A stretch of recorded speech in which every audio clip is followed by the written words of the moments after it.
الحمد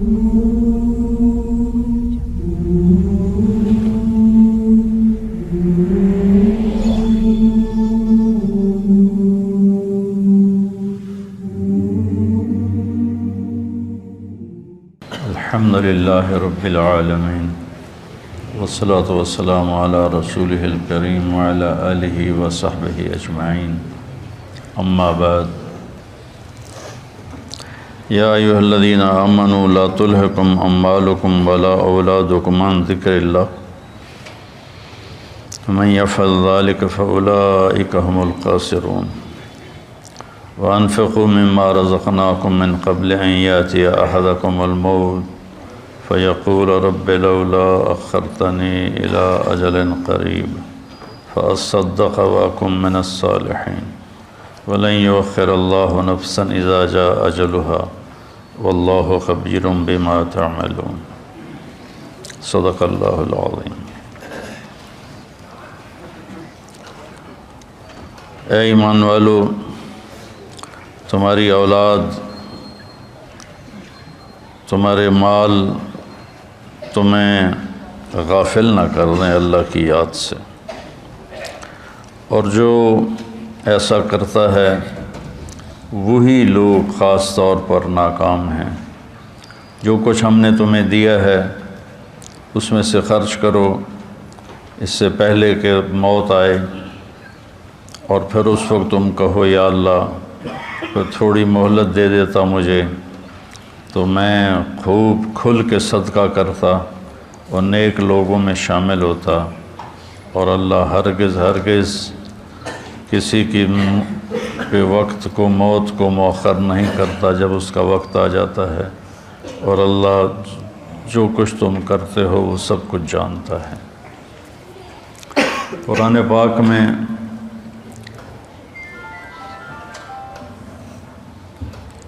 اللہ ایک تو خطاب کرتا ہے یا ایھا الناس، اے لوگو،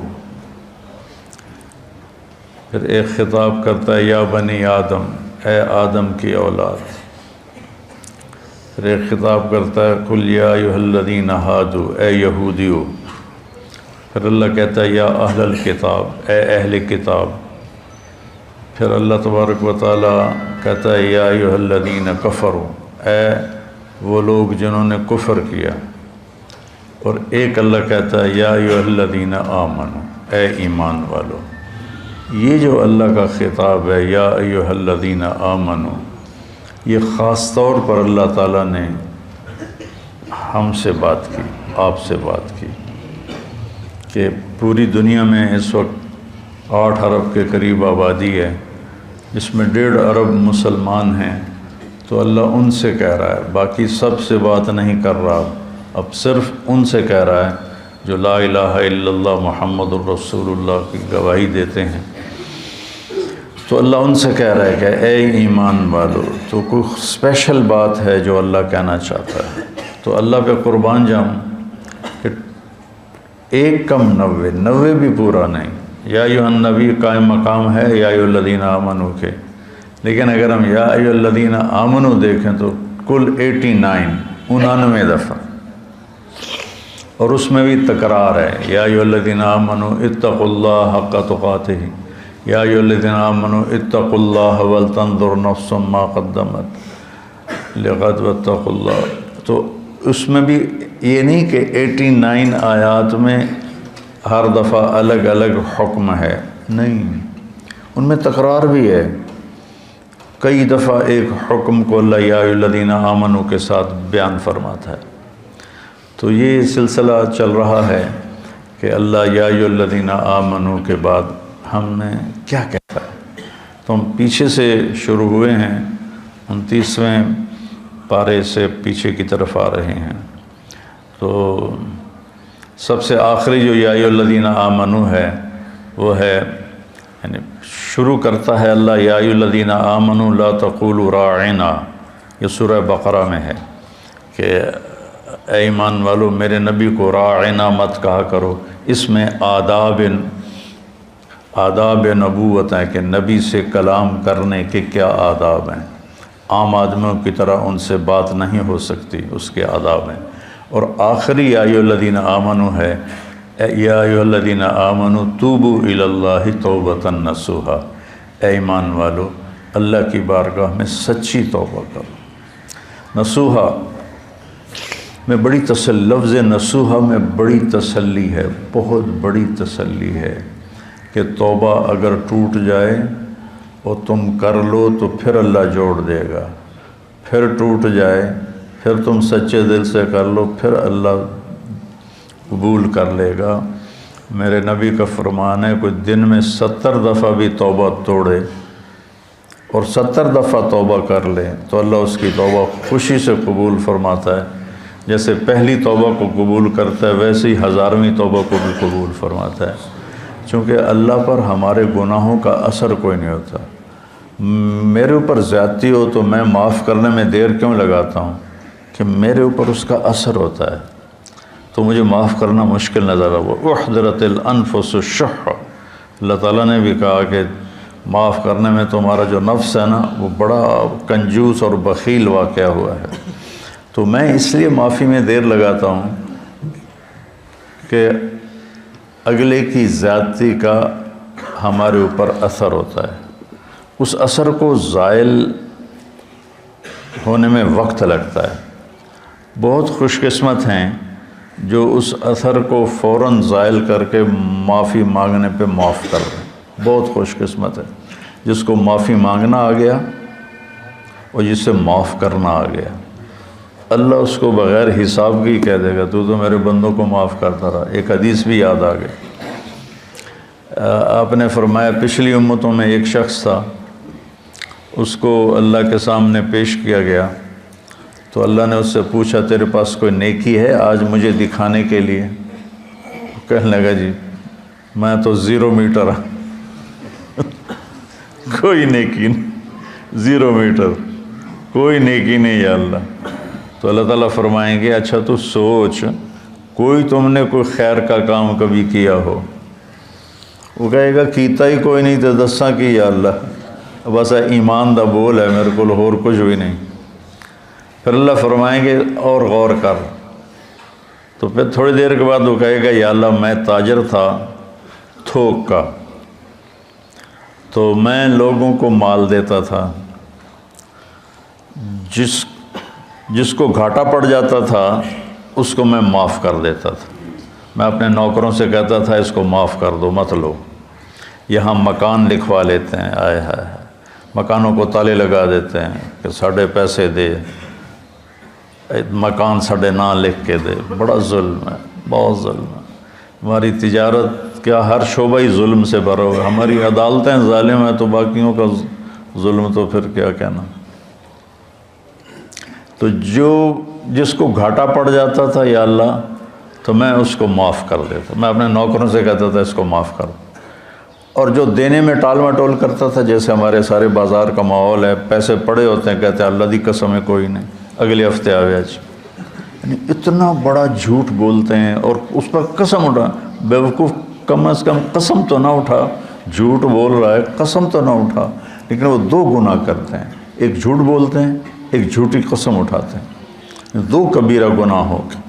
الا وقول الزور، میرے نبی فرمایا کہ تمہیں بڑے گناہ بتاؤں؟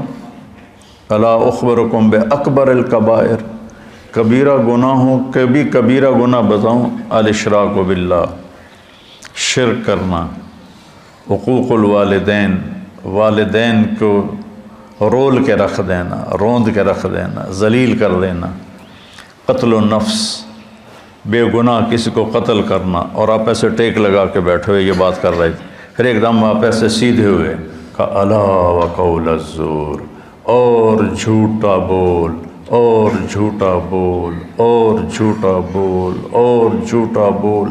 اس کو اتنا دہرایا کہ ابو بکر رضی اللہ تعالیٰ عنہ فرماتے ہیں کہ میرے دل میں آیا کہ اب اللہ کرے خاموش ہو جائیں، اتنا اس کو دہرایا، جھوٹا بول جھوٹا بول جھوٹا بول۔ اور سارے 8 بازار کیا، ریڑھی والے کیا، جھوٹ ہی جھوٹ ہے، جھوٹ ہی جھوٹ ہے، جھوٹ ہی جھوٹ۔ تو وہ کہنے لگا یا اللہ جو تو دے نہیں سکتا تھا اس کو معاف کر دیتا تھا، جو دے سکتا تھا ٹال مٹول کرتا تھا، مجھے پتہ ہے دے سکتا نہیں دیندا پیا، تو میں اپنے نوکروں سے کہتا تھا جھگڑا نہیں کرنا، جب دے دے ٹھیک ہے، جب دے دے ٹھیک ہے، جھگڑا نہیں کرنا۔ باقی میرے کو کوئی شے کوئی نہیں، نماز نہیں، روزہ نہیں، حج کوئی نہیں، زکوٰۃ کوئی نہیں، ذکر کوئی نہیں، تلاوت کوئی نہیں، تہجد کوئی نہیں، کوئی شے کوئی نہیں کہ یہ ایک گل ہے۔ تو اللہ تعالیٰ فرمائیں گے واہ میرا بندہ، تو میرے بندوں کو بڑی سہولت دیتا رہا، تو آج میں بھی تمہیں سہولت دیتا ہوں، چل بے ٹکٹا ہی جنت جا، یا جاؤ جنت میں۔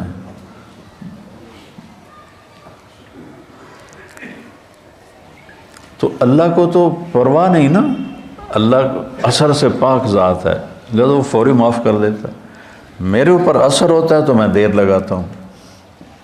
تو ایک معاف کرنا سیکھ لیں اور ایک معافی مانگنا سیکھ لیں، بے حساب جنت میں جائیں گے، چونکہ اس کام کے کرنے والے دنیا میں کوئی نہیں، نہ کوئی زیادتی کر کے معافی مانگتا ہے اور نہ ہی کوئی معافی مانگنے والے کو معاف کرتا ہے۔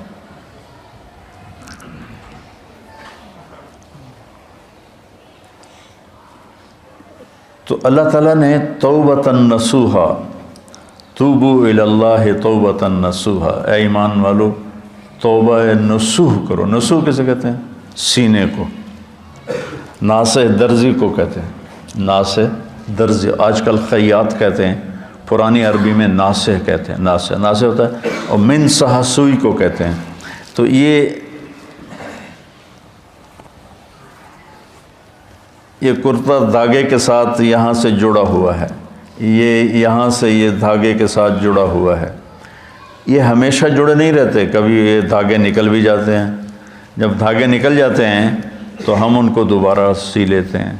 تو لفظ نصوحہ میں یہ تسلی ہے، اگر تمہاری توبہ کبھی ٹوٹ بھی جائے تو پریشان نہ ہونا۔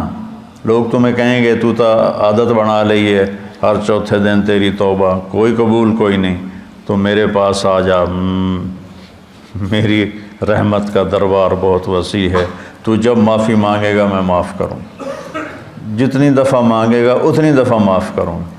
قارون وہ مجرم ہے جس نے ایسا جرم کیا جو کائنات میں کسی نے نہیں کیا، کہ ایک رسول پر زنا کی تہمت لگائی، موسیٰ علیہ السلام پہ تہمت لگائی ایک عورت کے ذریعے سے، تو موسیٰ علیہ السلام سجدے میں گر گئے۔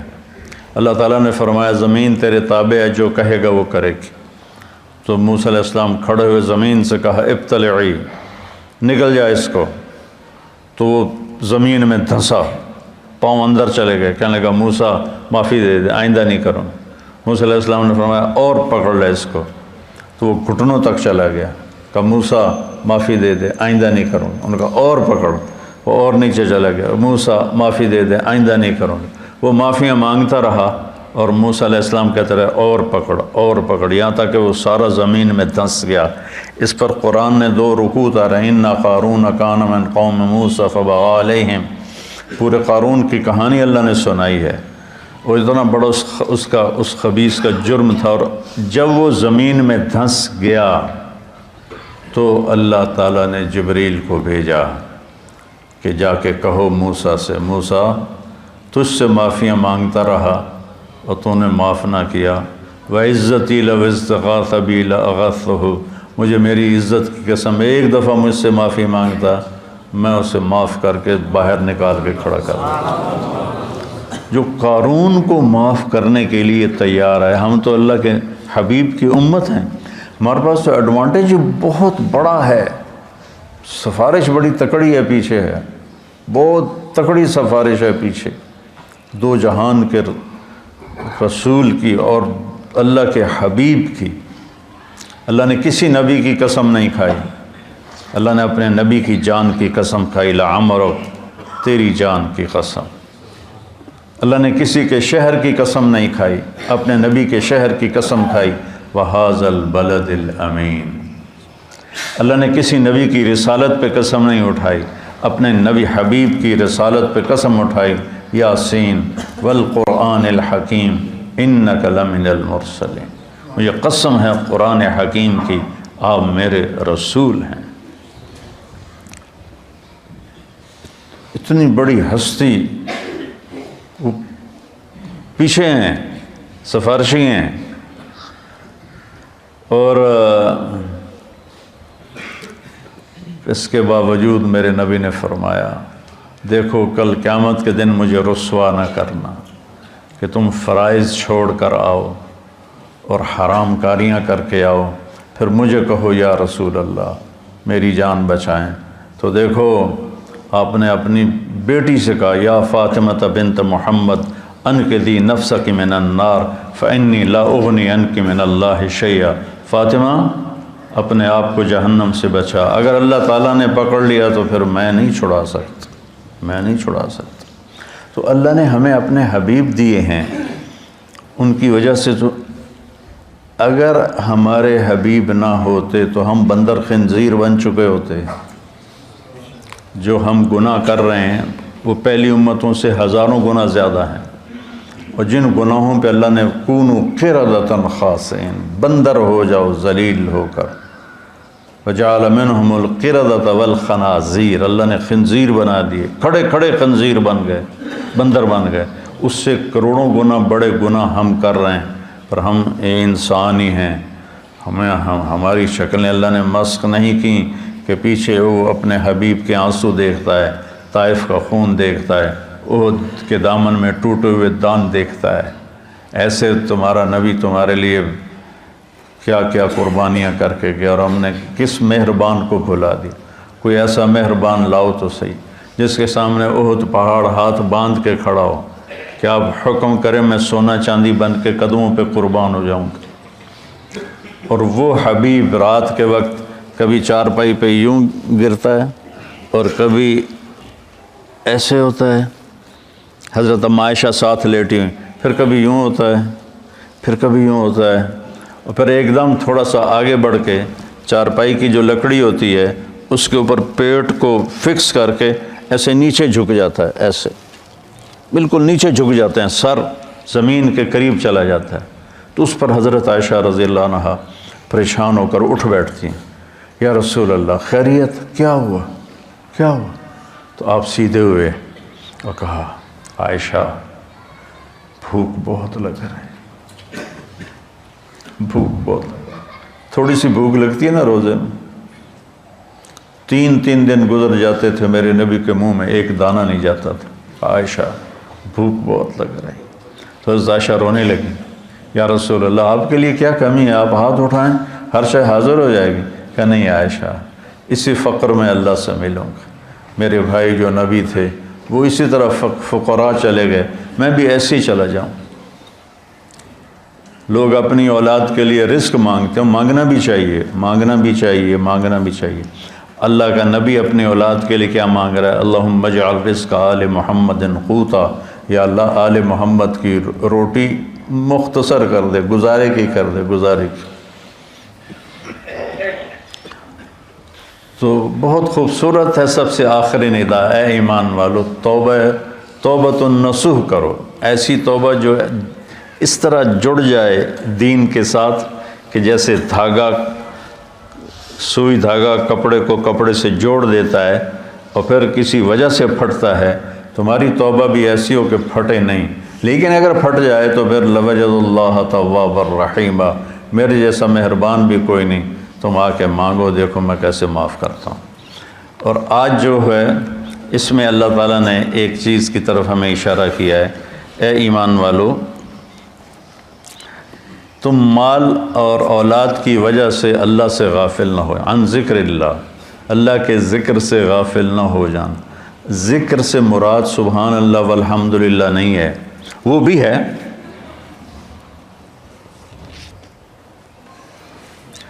وہ بھی ہے، لیکن ذکر کا مطلب ہوتا ہے یاد. کسی کی یاد آئے، کسی کی یاد آئے تو آدمی اس کا نام لینا شروع کر دیتا ہے. نہیں، ایک کیفیت بنتی ہے. یہ بچے یہاں رہتے ہیں، لمبا عرصہ رہتے ہیں تو ان کو گھر کی یاد آتی ہے لیٹے لیٹے، تو یہ کیا کہتے ہیں، گھر گھر گھر گھر گھر گھر ہے. نہیں، ایک کیفیت ہوتی ہے، کیفیت ہوتی ہے. تو وہ یاد. تو جب میں نے رائمنڈ میں زندگی دی تھی تو جب میری 1971 سے اللہ نے مجھے اس راستے میں قبول کیا۔ جب شادی ہو گئی، شادی کے بعد جب میں رائمنڈ گیا تو اب مجھے ہر چیز کھانے کو آئے، اور مجھے بیگم یاد آئے، مجھے گھر یاد آئے، تو اب میں بیٹھ کے کیا کرتا تھا، بیگم بیگم بیگم بیگم بیگم بیگم بیگم بیگم بیگم بیگم ہے۔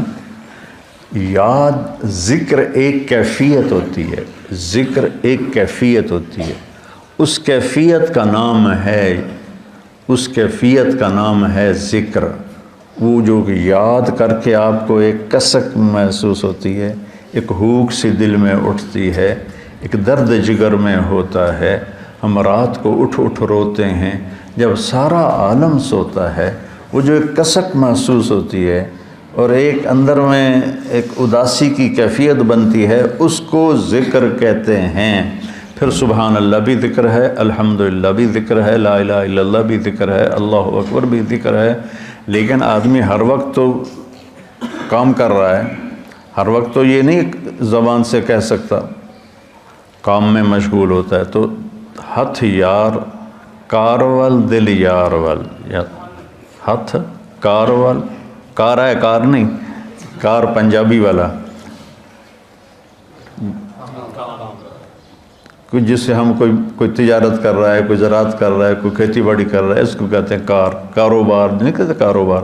تو ہتھ کارول دل یارول، اس کو ذکر کہتے ہیں کہ آپ کے دل میں اللہ کی یاد سمائی ہوئی ہو، اور آپ کی تجارت آپ کو جب کوئی غلط کام ہونے لگے تو اللہ کی یاد سامنے آ جائے۔ لا تلہکم، تمہیں غافل نہ کرے تمہارے مال اور تمہاری اولاد کے لیے حرام کٹھا کرنے کا منصوبہ بنا لیا تو آگے اللہ آ جائے، میرا بندہ میں جو تیرا رب بیٹھا ہوں خزانے لے کر، میں نے کیا کرنا ہے ان خزانوں کو، تیرے لیے ہیں، نہ کر نہ کر۔ اور اگر تو نے ایسا کر لیا تو پھر تیرے سے بڑا ناکام کوئی نہیں۔ یا ابن آدم خلقت السماوات والارض ولم اعی بخلقہن، میرے بندے میں نے 7 آسمان 7 زمینیں بنائی، میں کوئی نہیں تھکا۔ وہ سن دے پہ ہو کہ میں کوئی نہیں تھکا۔ افیعینی رغیف عیشا اسوقہ الیک، تو تمہیں روٹی کھلا کے میں تھک جاؤں گا؟ ہائے ہائے۔ یا ابن آدم لی علیک فریضہ ولک علی رزق، ایک کام تیرے ذمے ایک میرے ذمے، تو میری مان یہ تیرے ذمے، تجھے رزق پہنچانا میرے ذمے۔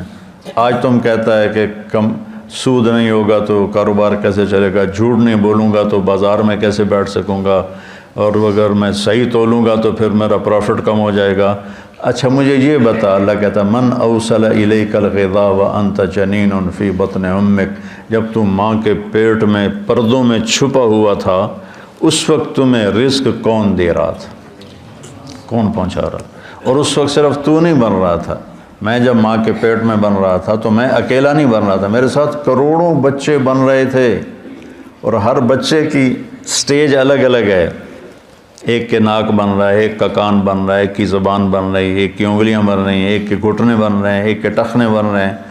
تو اگر اللہ ایک سیکنڈ کے کھربویں حصے کے برابر بھی کسی سے غافل ہو جائے، وہ غفلت سے پاک ہے، اگر ہو جائے تو یہ آنکھیں ماتھے کی بجائے پیٹ پہ لگ جائیں، اور انگلیاں پاؤں سے اٹھ کر ماتھے پہ آ کے لگ جائیں، اتنی بڑی کائنات کے اندر نر مادہ کا نظام چل رہا ہے، اور اللہ تعالیٰ کہتا ہے میں ان سب کو رزق پہنچاتا ہوں۔ کس نے پہنچایا تھا تم میں ماں کے پیٹ میں رزق؟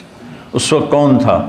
اچھا، اور جب تو دنیا میں آ گیا، وَلَا لَكَ سِنٌّ تَقْطَعُ، تیرے منہ میں دانت نہیں کہ تو کاٹ سکے، وَلَا لَكَ يَدٌ تَبْطِشُ، تیرے ہاتھ میں طاقت نہیں تو پکڑ سکے، وَلَا لَكَ رِجْلٌ تَمْشِي، تیرے پاؤں میں طاقت نہیں کہ تو چل سکے۔ نہ تو چل سکتا ہے، نہ تو پکڑ سکتا ہے، نہ تو کاٹ سکتا ہے، نہ تو بول سکتا ہے، نہ تو بتا سکتا ہے۔ جب تو اس بے بسی کے عالم میں تھا تو میں نے کیا کیا؟ اَدَرْتُ لَكَ عِرْقَيْنِ رَقِيقَيْنِ يُنْبِعَانِ لَكَ لَبْنًا خَالِصًا دَافِعًا فِي الشِّتَاءِ وَبَارِدًا فِي الصَّيْفِ فَهَلْ يَقْدِرُ عَلَى ذَلِكَ أَحَدٌ غَيْرِي، میرے بندے میں نے جب تو ایسا بے بس تھا، نہ بول سکے نہ بتا سکے، نہ پکڑ سکے نہ چل سکے، نہ اٹھ سکے نہ بیٹھ سکے، نہ خود کھا سکے نہ پی سکے، تو تیری ماں کی چھاتیوں کو میں نے چشمے بنا دیا اور وہ تیرے لیے خالص دودھ نکالنے لگے، اور وہ ابلتا ہوا صاف ستھرا شفاف ماں کے دودھ کی تاثیر اگر کوئی برائیوں میں نہ مبتلا ہو جائے، 40 سال تک ماں کے دودھ کی تاثیر چلتی۔ میں نے تیرے لیے ماں کی چھاتیوں سے دودھ نکالا جو گرمیوں میں ٹھنڈا اور سردیوں میں گرم ہو کے تیرے منہ میں جاتا رہا، کوئی اور یہ کر سکتا ہے؟ تو آج تو کہتا ہے بچوں کی خاطر کر رہا ہوں، بچوں کے لیے کر رہا ہوں، بیوی کے لیے کر رہا ہوں، کتھو کھاواں، ہیرا پھیری نہ کراں کتھو کھاواں۔ ایک ملاوٹ کرنے والا تھا، میں نے اس سے کہا یار تم کیوں ملاوٹ، تیل میں ملاوٹ کرتا تھا، میں نے کہا یار تم کیوں ملاوٹ کرتے ہو؟ وہ کہنے لگا اگر میں صحیح تیل بیچوں تو مجھے ایک ڈرم کے پیچھے 50 روپے بچتے ہیں۔ یہ بہت پرانی بات ہے، 80s کی بات ہے، 80s کی، تو مجھے 50 روپے بچتے ہیں، اور اگر میں ملاوٹ کروں تو مجھے ایک ڈرم کے پیچھے 500 روپے بچتے ہیں، 500 روپے میں میرا بجلی کا بل ادا ہو جاتا ہے۔ تو میں پاگل ہوں جو میں 50 روپے نفع کماؤں، میں 500 کماؤں گا، کیونکہ اس کو اللہ کا رب ہونا یاد نہیں، اس کو ماں کی چھاتیوں کا دودھ یاد نہیں، ماں کے پیٹ میں غذا کا پہنچنا یاد نہیں ہے، اور اس کو آہستہ آہستہ پرواز چڑھنا، جوانی تک آنا یاد نہیں، تو کہہ رہا کتوں کھاواں، کتوں کا بھی ہے۔ تو میرا رب کہتا ہے غافل نہ ہونا، غافل نہ ہونا۔ ایک غلط تصور بن گیا ہے، کمائیں گے نہیں تو بھوکے مر جائیں گے۔ نہیں، کمانے کا حکم ہے، حلال کمانے کا ہے، صحیح کمانے کا ہے، لیکن ادھر یقین بن گیا ہے کہ میں ایک دفعہ چلا گیا گورنمنٹ کالج لاہور اپنے دوستوں سے ملنے، تو وہ سارے شفٹ ہو گئے تھے نیو ہاسٹل میں، اقبال ہاسٹل سے نیو ہاسٹل، کچھ میڈیکل کالج چلے گئے تھے۔ تو ایک لڑکا فیصل آباد کا تھا، ظہیر، وہ کنگ ایڈورڈ میڈیکل کالج میں اس کو داخلہ مل گیا تھا، مجھ سے 1 سال آگے تھا۔ تو ہم سارے وہاں اکٹھے بیٹھے تھے کینٹین پر نیو ہاسٹل کی، تو مجھ سے کہتا ہے کیا کر رہے ہو؟ کی کر رہے ہیں آج کل؟ ہے کہ میں مولوی بن رہا ہوں۔ تو کہنے لگا کھاویں گا کتوں؟ اس کو میری بیک گراؤنڈ کا پتہ ہے، چونکہ ہم 5 سال کٹھے رہے سینٹرل ماڈل اسکول میں، تو اس کو میرے بیک گراؤنڈ کا پتہ ہے کہ اللہ تعالیٰ نے مجھے خوشحال گھر میں پیدا کیا ہے۔ تو لیکن اتنا تاثر غلط ہو گیا ہے کہ بازار میں بیٹھے بغیر روٹی نہیں ملتی۔ مجھ سے کہنے لگا کھاویں گا کتوں؟ میں کہا اللہ دے گا، کہنے لگا اللہ اتو سٹے گا۔ تو وہ ایسے ٹیک لگا کے بیٹھا تھا ایسے، تو میں نے کہا تو کتوں کھاویں گا؟ تو ایسے بیٹھا تھا، کہتا میں ڈاکٹر بن رہا ہوں۔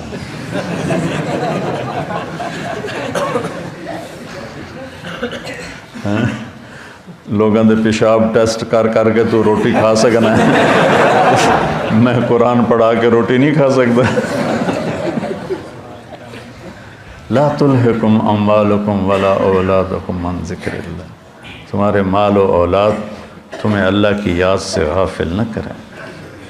من یفعل ذلک، جس نے یہ کر دیا، فاولئک هم الخاسرون، یہ انتہائی ناکام ہیں، ہم فاولئک اور ہم اور الخاسرون، تینوں معرفہ کے لفظ لا کر اللہ تعالیٰ نے ہتھوڑے پہ ہتھوڑا مارا ہے کہ یہی ناکام ہیں جو پیسے تعس عبد الدینار وعبد الدرہم وعبد القطیفہ، میرے نبی جیسا کریم حبیب شفیق مہربان نبی اتنے جلال میں ہے، بخاری شریف کی روایت ہے کہ آپ نے کہا برباد ہو جائے سونے پہ ایمان کو بیچنے والا اور چاندی پہ ایمان کو بیچنے والا اور دنیا کی رنگینیوں پر ایمان کو بیچنے والا ہلاک اور برباد ہو جائے۔ تائس وانتکس، ہلاک و منہ کے بل گرے، وَإِذَا شِيكَ فَلَن تُقِشْ، اور اگر اسے کوئی کانٹا بھی چبھے تو کوئی اس کا کانٹا نکالنے والا نہ ہو۔ اتنے غصے میں آپ نے یہ بد دعا فرمائی۔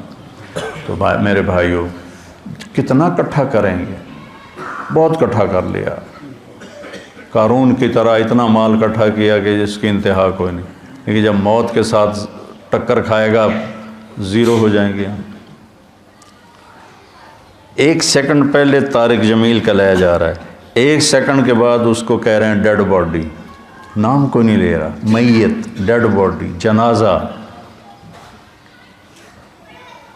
اور ہمارے دیہاتوں میں کہتے ہیں منجی آ گئی، یعنی کہ جنازہ، منجی آ گئی، چارپائی آ گئی۔ 1 سیکنڈ پہلے ایک شخص نے اپنی بیوی، بعضے ہوتے ہیں نا بے وقوف نادان جو بیویوں پہ پابندی لگاتے ہیں کہ تو نے ماں باپ سے نہیں ملنا، ماں باپ کے گھر نہیں جانا۔ یہ بہت بڑا ظلم و ستم ہے جو ہمارے معاشرے اور ماحول میں ہو رہا ہے کہ بیویوں کو، خود ماں باپ کی گود میں رہتا ہے اور اپنے بیوی کو کہتا ہے تو نے ماں باپ سے نہیں ملنا، اپنے بہن بھائیوں سے نہیں ملنا۔ ایک بیچ میں اضافی بات آ گئی۔ تو ایسے ہی ایک بیوقوف خامن نے بیوی سے کہا کہ تو ماں باپ کے گھر گئی تو تمہیں 3 طلاق۔ وہ رک گئی بیچاری گھر بچانے کے لیے۔ ایک دن اس کا والد فوت ہو گیا اچانک، تو اس نے کہا طلاق ہوتی ہے تو ہو، میں باپ کا چہرہ دیکھے بغیر تو اسے رخصت نہیں کروں گی، تو چلی گئی۔ تو عام لوگوں میں، خاندان میں بات پھیل گئی کہ طلاق ہو گئی۔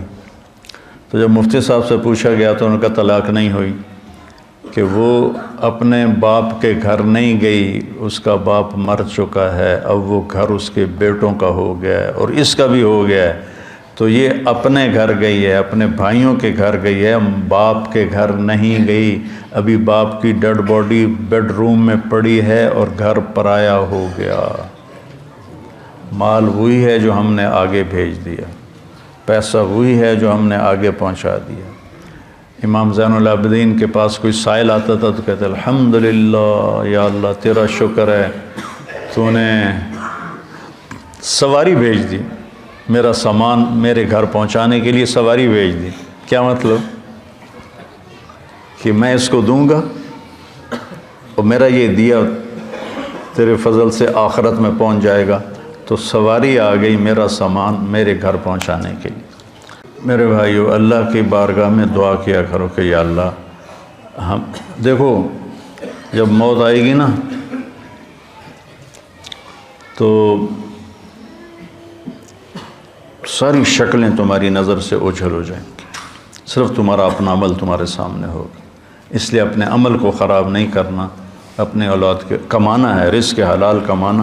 ایک حدیث بھی سناتا ہوں، جس نے رزق حلال کمایا، بچوں پہ خرچ کرنے کے لیے کمایا، پڑوسیوں پہ خرچ کرنے کے لیے کمایا، سوال سے بچنے کے لیے جس نے رزق حلال کمایا، قیامت کے دن اللہ کی بارگاہ میں 14ویں رات کے چہرہ لے کر آئے گا، 14ویں رات کے چاند جیسا چہرہ لے کر اللہ کی بارگاہ میں آئے گا۔